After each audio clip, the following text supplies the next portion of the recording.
Od qavmini Alloh taolo kuzatdi. Keyin nima bo'ldi? Alam tara kayfa fa'ala robbuka bi'ad. Ey Muhammad alayhisalom, Parvardigoringiz Od qabilasini qanday halokatga duchor qilganini ko'rmadingizmi? Kuzatadi, jazo beradi.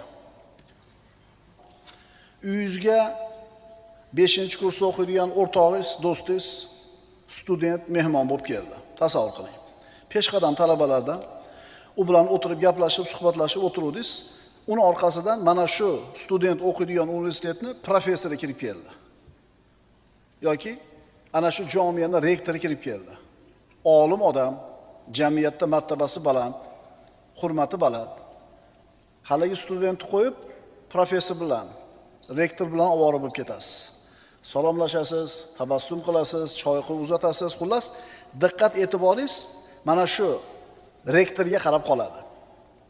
U rektorning kelganligi uyingizga kelgan student o'rtog'ingizni esdan chiqargizib qo'ydi. Keyingi kelgan odam avvalgi kelgan odammi? Keyingi kelgan mehmon avvalgisini unuttirib qo'ydi. Ya'ni bitta narsa ikkinchi narsani unuttirib qo'ydi. Bir narsa boshqa narsani unuttirib qo'ydi.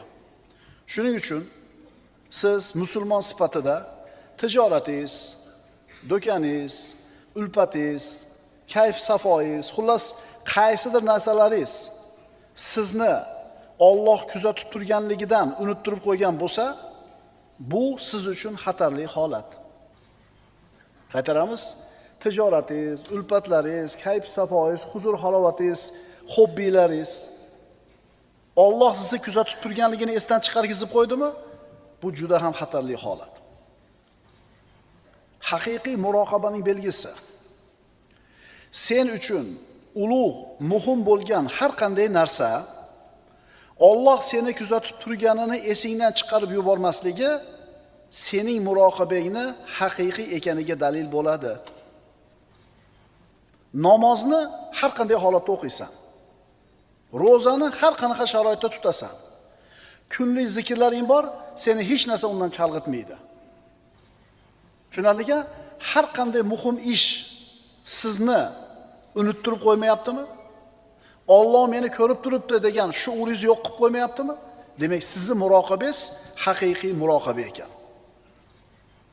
Shuning uchun ham Allohning ahllari, Allohga yaqin bo'lib qolgan bandalar, sodiq mu'minlarning zehnlaridan Alloh bizni kuzatib turibdi degan shuur hech qachon ko'tarilmaydi. Allohning ulug'lashlari ularning qalblarini boshqa narsalar bilan ovora bo'lishdan to'sib turadi. Agar qalb